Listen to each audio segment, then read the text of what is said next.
Soal diplomasi Indonesia, khususnya di kawasan Timur Tengah, karena Bapak sendiri kan memang ditunjuk langsung oleh Presiden Prabowo sebagai Wakil Menteri Luar Negeri untuk urusan Timur Tengah ya Pak ya. Tadi saya sempat menyinggung soal peluang dan tantangan dalam diplomasi Indonesia di Timur Tengah. Tapi sebelum masuk lebih jauh ke area situ Pak, saya mau tanya dulu soal prioritas kebijakan luar negeri Indonesia, karena kan setiap presiden tentu memiliki skala prioritasnya sendiri ya Pak. Bagaimana dengan pemerintahan Presiden Prabowo? Saya terima kasih dulu ya Ya, Pak. ke Kemlu. Yang pertama saya perlu menegaskan bahwa pemerintah Indonesia di bawah kepemimpinan Pak Prabowo ini datang dengan confidence yang sangat besar sekali, terutama karena elektabilitasnya tinggi, dan yang kedua semua elemen politik menyatu di bawah pemerintahan beliau. Semua partai ada dalam koalisi bersama pemerintah, dan tentu saja yang ketiga adalah karena ide-ide dasar beliau memungkinkan terjadinya pertumbuhan ekonomi yang sangat besar. Ya. Terutama karena beliau mentargetkan pertumbuhan 8%.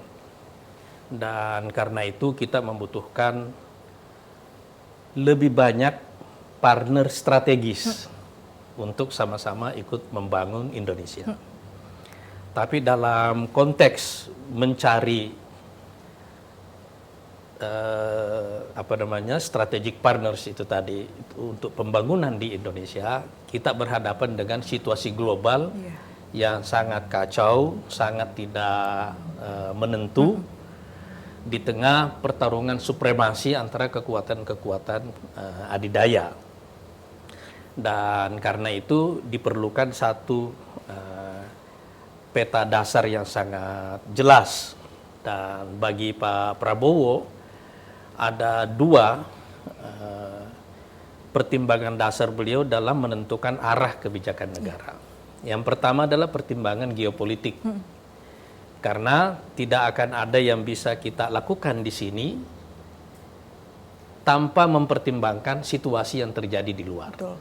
Jadi misalnya keputusan orang untuk melakukan investasi ke Indonesia, baik individu, korporasi maupun negara, gitu ya, itu pasti didasari oleh pertimbangan geopolitik.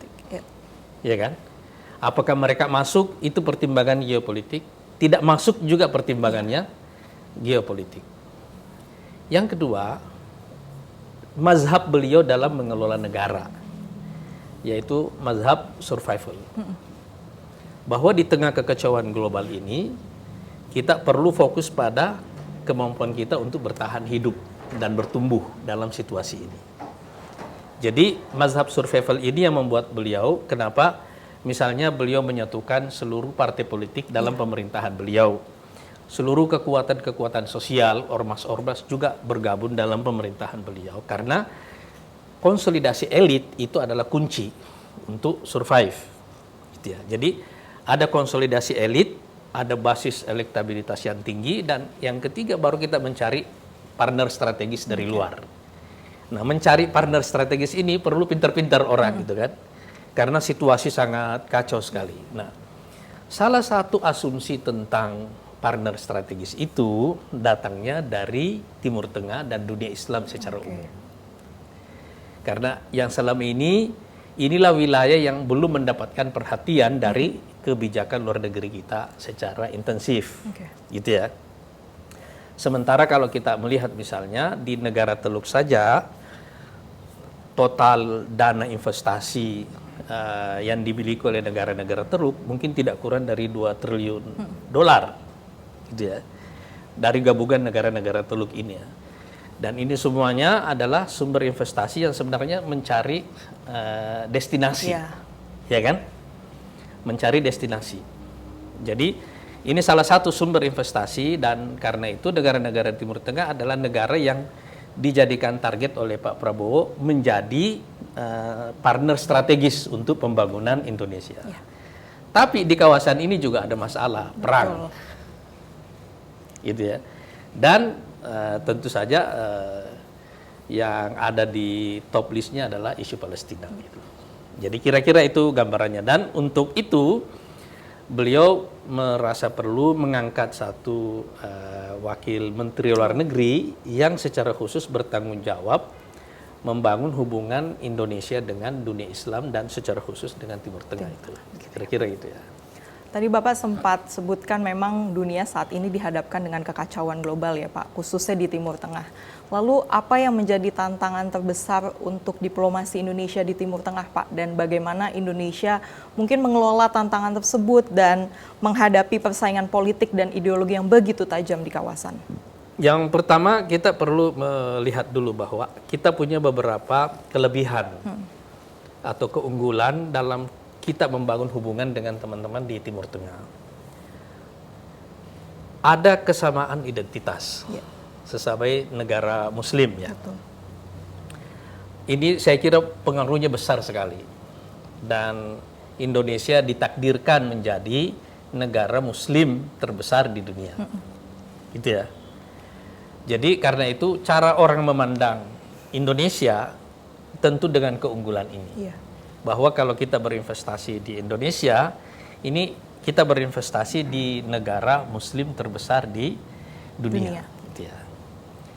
Yang kedua, ada kedekatan historis antara kita dengan negara-negara Islam ini. Jadi hubungan kita ini hubungan yang sangat lama sekali, dan karena itu tentu saja ada secara otomatis ada kedekatan. Gitu ya. Para pendiri bangsa kita itu banyak yang pendidikannya dari Timur Tengah. Gitu ya.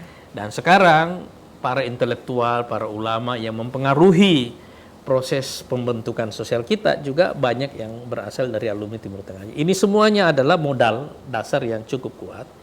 Kemudian ada modal berjalan.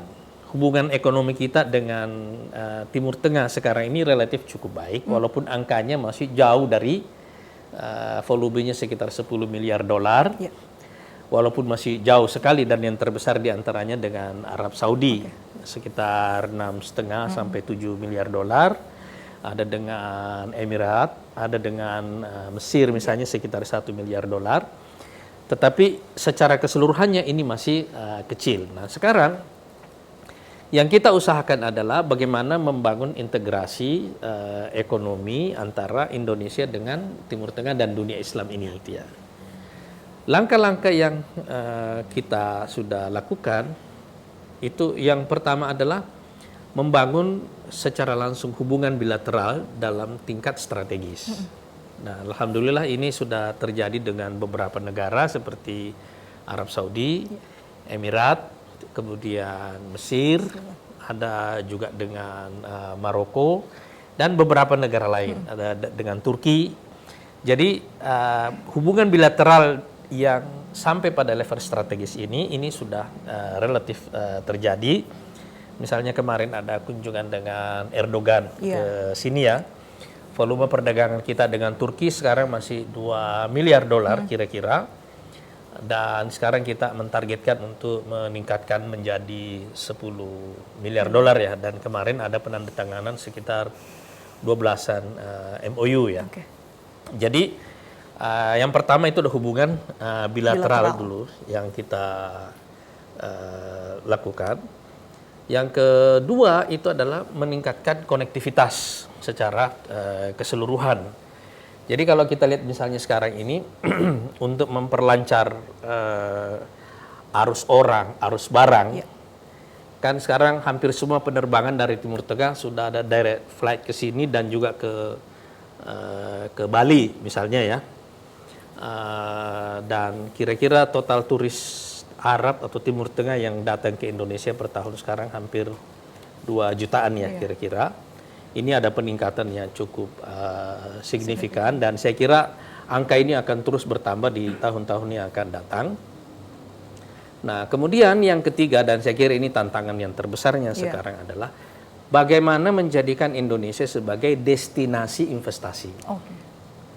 Jadi kalau volume perdagangannya ini akan meningkat bersama waktu, tetapi yang sekarang yang kita perlukan adalah bagaimana menjadikan Indonesia sebagai destinasi investasi.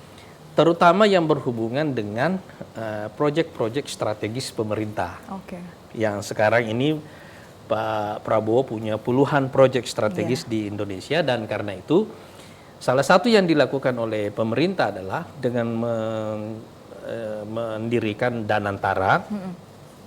Ini lembaga investasi negara nanti insya Allah yang kira-kira memanage aset hampir $1 triliun. Oke.